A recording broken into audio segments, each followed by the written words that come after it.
Wait until you see this ship, though. The Igreen magically steers on my command. It can turn invisible. It can fly.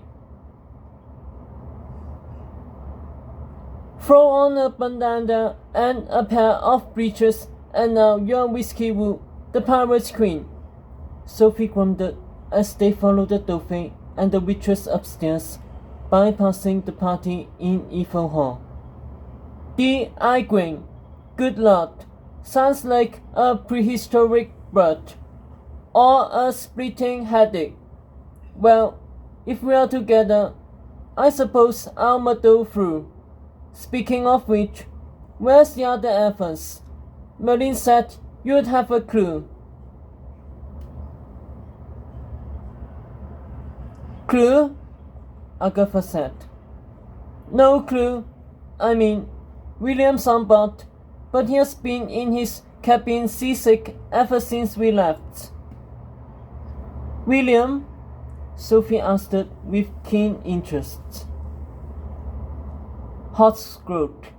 He had enough boys at school to compete with, let alone boys lurking in boats. Also, what kind of name was William? Sounded like the noise frogs made when they sucked down flies. Hold on, no clue? Sophie asked. But Merlin told Dauphin he was sending a team of Evans tonight to join me and the coven. That together, we'll be in charge of saving our classmates' failing quests. Well, we could certainly use the help on board, Agatha moaned. Especially since we have overloaded with Nevers. Maybe Dauphin can give us a couple of her best first years. Perhaps that's what Merlin wanted us to do for a clue. Then why not just tell us as much? Sophie grudged. Why is everything a riddle with that old brat? Because these are our quests, Sophie, not his, said Agatha. I still think the man's a nosy, musty noon, said Sophie. But do tell me about William. Is he gorgeous or strong? A strapping swappy of the high seas? Behind them, Hot went apologetic red. I don't think he's your type, Agatha chuckled. Hot exhaled, relieved.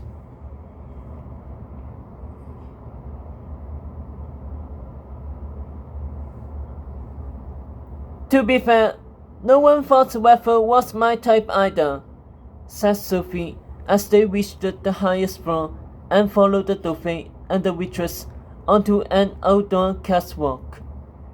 Two wolf guards patrolled the walk, which stretched between the highest floor of Evil's castle and the schoolmaster tower.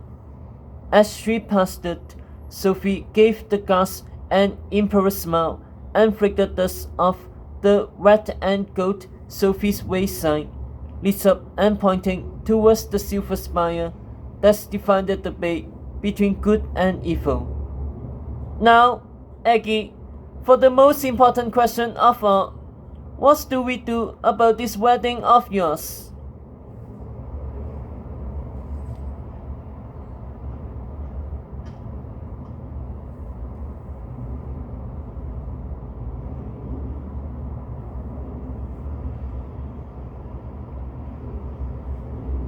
Can't be worrying about a wedding when we have to save the woods, Agatha said.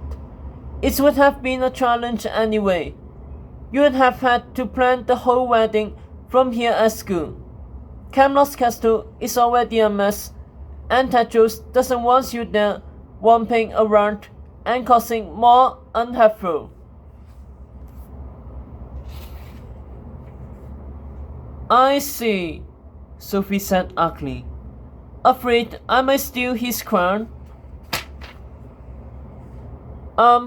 Right. I think it's well established that you two should stay as far from each other as possible.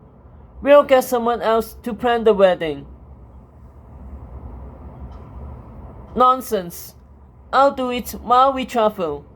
I just need 2 assistants on board, a fleet of courier crews, and an unlimited budget.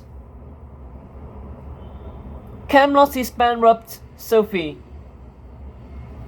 And naturally, I'll bring Borden as one of my assistants, so perhaps we can include another effort to balance out our crew. A handsome boy like Bohi or Lython.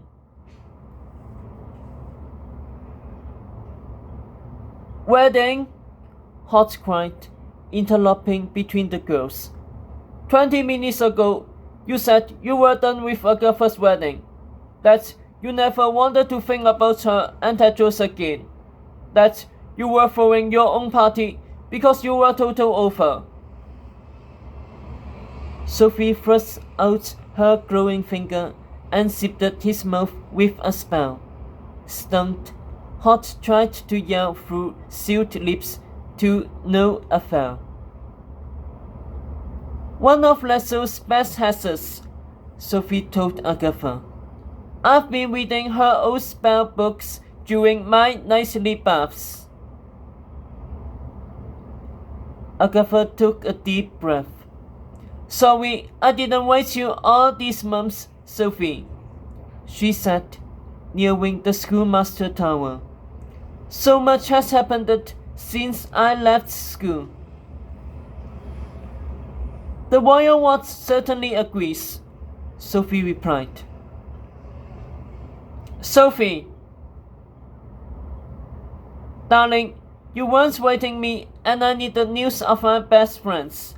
You didn't expect me to read the Camelot Courier, did you? Nothing but propaganda.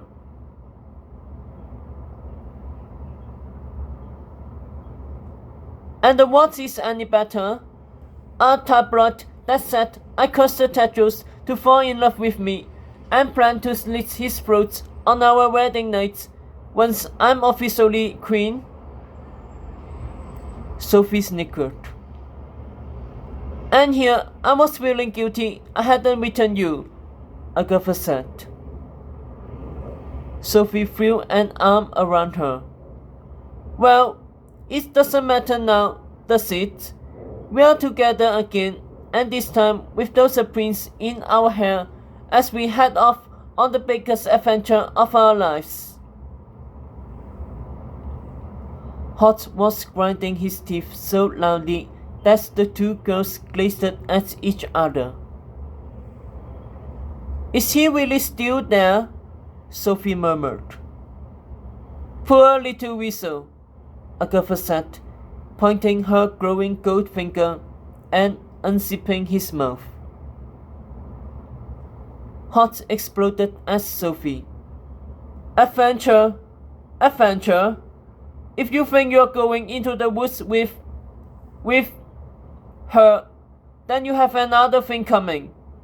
You reassigned my quest and made me a teacher, and I didn't complain because you made it sound like you'll be my girlfriend and we'll go on dates and eat ice cream and kiss like normal couples do.